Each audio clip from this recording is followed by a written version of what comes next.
சிவ மகா புராணத்தில் இன்று நாம் கேட்கவிருப்பது பீமாசுரன் சங்கரர் கதை. காமரூப தேசத்தில் உலகத்தில் உள்ளவர்களை ரட்சிக்க வேண்டி சகல சத்குணங்களையும் உடைய சிவபெருமானின் வருகையை கூறுகிறேன் கேளுங்கள் என்றார் சூதமா முனிவர். முன்னொரு காலத்தில் உலகத்தை எல்லாம் அழிக்கத்தக்க மகாபல பராக்கிரமசாலியான பீமன் என்ற அசுரன் ஒருவன் இருந்தான். அவன் கும்பகர்ணனுக்கும் கற்கடி என்பவளுக்கும் பிறந்து எல்லோருக்கும் துன்பமிழைத்து கொண்டு வளர்ந்து வந்தான். ராமர் முன்பு கும்பகர்ணனை வதைத்த பிறகு பீமன் என்பவன் அந்த கற்கடியை அழைத்து கொண்டு ஜெயகிரியை அடைந்து தாயாகிய கற்கடியை நோக்கி, அம்மா, என் தந்தை எங்கே? நீ ஒருத்தியாக இருக்க காரணம் என்ன என்று கேட்டான். அதற்கு அவள், மகனே, ராவணனுடைய தம்பியான கும்பகர்ணன் என்னும் உன் தந்தையை அயோத்தி மன்னனான ராமன் போர் முனையிலே கொன்றுவிட்டான். உன் தந்தை முன்பொரு காலத்தில் தன் தமையனுடன் இந்த காமரூப தேசத்துக்கு வந்து என்னை கலந்தானே அன்றி நான் இலங்கையை கண்டதும் இல்லை. என் தந்தையின் பெயர் கற்கடன், என் தாய் புஷ்கலி, எனது முதல் கணவன் விராதன். அந்த விராதன் ராமனால் இறந்த பிறகு தாய் தந்தையரிடம் நான் இருக்கும்போது அவர்கள் சுதீஷ்ணன் என்ற முனிவரை தின்ன செல்ல மகா புண்ணியசாலியான அந்த முனிவர் அந்த இருவரையும் சாம்பலாக்கிவிட்டார். நான் ஒன்றியாக இருந்தேன். அப்படி இருக்கும்போது உன் தந்தை என்னை கூடி இங்கேயே விட்டுவிட்டு சென்று விட்டான். அதனால் நீ இங்குதான் பிறந்தாய். உன்னை பார்த்து கொண்டு நான் வாழ்ந்து வருகிறேன் என்றாள். தாய் கூறியதை கேட்ட பீமாசுரன் தன் தந்தையையும் விராதனையும் ராமன் கொன்றான். என் பாட்டனையும் பாட்டியையும் அந்த முனிவன் சாம்பலாக்கி விட்டான். எனக்கு பெருத்த கஷ்டமாயிற்று. நான் கும்பகர்ணனுக்கு மகன் என்பது உண்மையாக இருந்தால் அந்த ராமனை கண்டுபிடித்து அவனை கொல்லாமல் விடமாட்டேன் என்று வீர ஆவேசமாக முழக்கமிட்டுவிட்டு பிரம்மதேவரை குறித்து கைகளை உயர தூக்கி ஒரு காலில் நின்று சூரியனை பார்த்து மனதில் தியானம் செய்து 1000 ஆண்டுகள் அருந்தவம் செய்தான். அப்போது அவனது சிரசிலிருந்து ஒரு பயங்கரமான தேஜஸ் கிளம்பி உலகை தகித்தது. அதை சகிக்க முடியாத தேவர்கள் ஓடி பிரம்மதேவரிடம் சரண் புகுந்தனர். கடவுளே, ராட்சசனுடைய தவ தேஜஸ் உலகத்தை எல்லாம் துன்புறுத்துகிறது. அவன் எதை குறித்து தவம் செய்கிறானோ அதை நீங்கள் அவனுக்கு கொடுக்க வேண்டும்.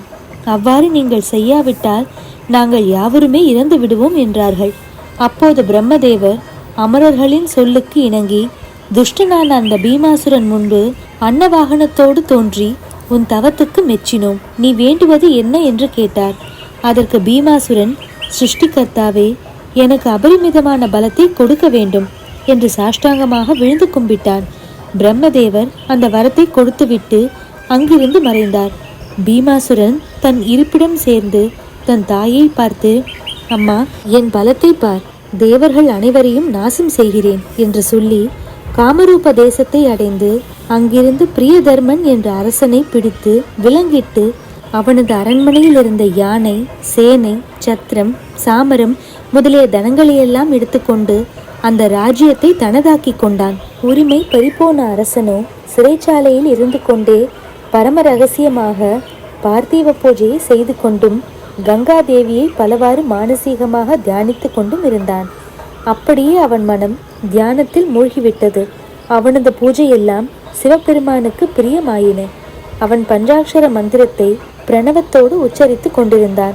அந்த வேந்தனுடைய மனைவியான தக்ஷிணை என்பவளும் பார்த்திவ பூஜை செய்து சிவ தியானத்திலேயே இருந்தாள்.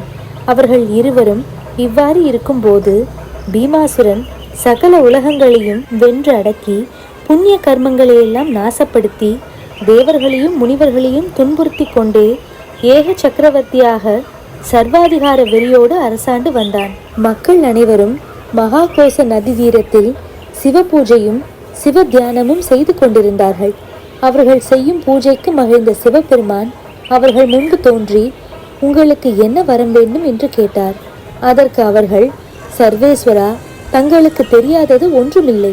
இருந்த போதும் எங்கள் கஷ்டத்தை சொல்கிறோம். பீமாசுரன் என்னும் பயங்கரமான அசுரன் ஒருவன் எங்களை துன்புறுத்துவதால் அவனை சம்ஹாரம் செய்து எங்களை காத்தருள வேண்டுகிறோம் என்றார்கள். அதற்கு சாம்பமூர்த்தி, உங்கள் அரசன் மகாபக்தன், அவன் சிறையில் இருக்கலாமா? நீங்கள் விரும்பியபடி பீமனை அழிக்கிறேன் என்றார். தேவர்கள் முனிவர்கள் அனைவரும் அவரை பணிந்து தமது இருப்பிடம் சென்றார்கள்.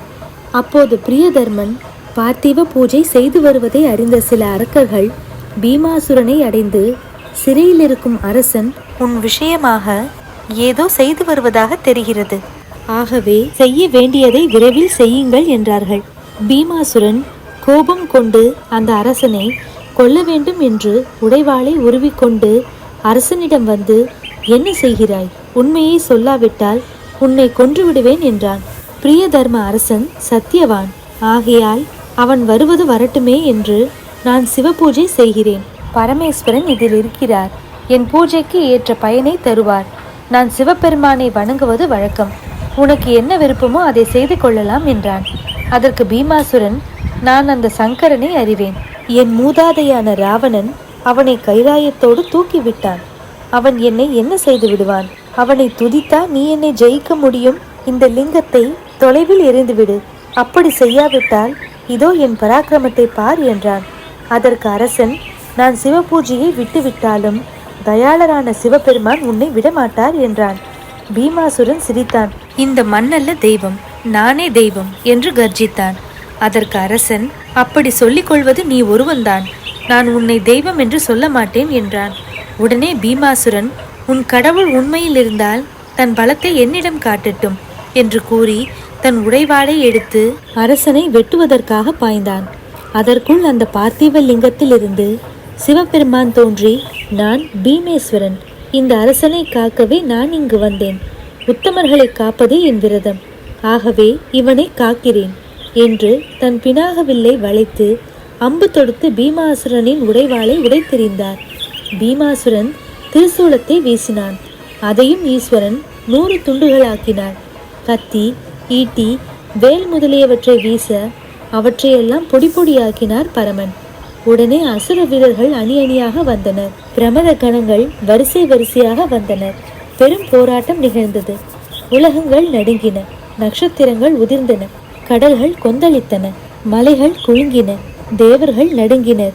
அப்போது நாரதர் அங்கு வந்து சிவபெருமானை வணங்கி, சம்போ மகாதேவா, தங்கள் கோபம் தனியட்டும், புல்லின் மீது கோடாரியையா செலுத்த வேண்டும்? இவனுக்காக இத்தனை பெரும் யுத்தம் எதற்கு? விரைவில் இவனையும் இவனது அசுர சேனைகளையும் அழிக்க தங்களால் இயலாதா என்றார். உடனே சிவபெருமான் பெருமூச்சு விட அதுவே அஸ்திரமாகி பீமாசுரனையும் அவனது சேனைகளான அசுர படைகளையும் தீயில் பட்ட சருகுகள் போல் சாம்பலாக்கிவிட்டது. சிவபெருமானின் கோபத்தால் எழுந்த அக்னியால் வனங்கள் கருகின. தேவர்கள் பெருமானிடம் சரண் புகுந்தார்கள்.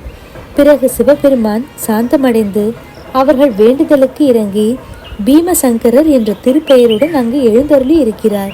சிவபெருமானின் பெருமைகள் என்றென்றும் தொடரும். ஓம் நம சிவாய.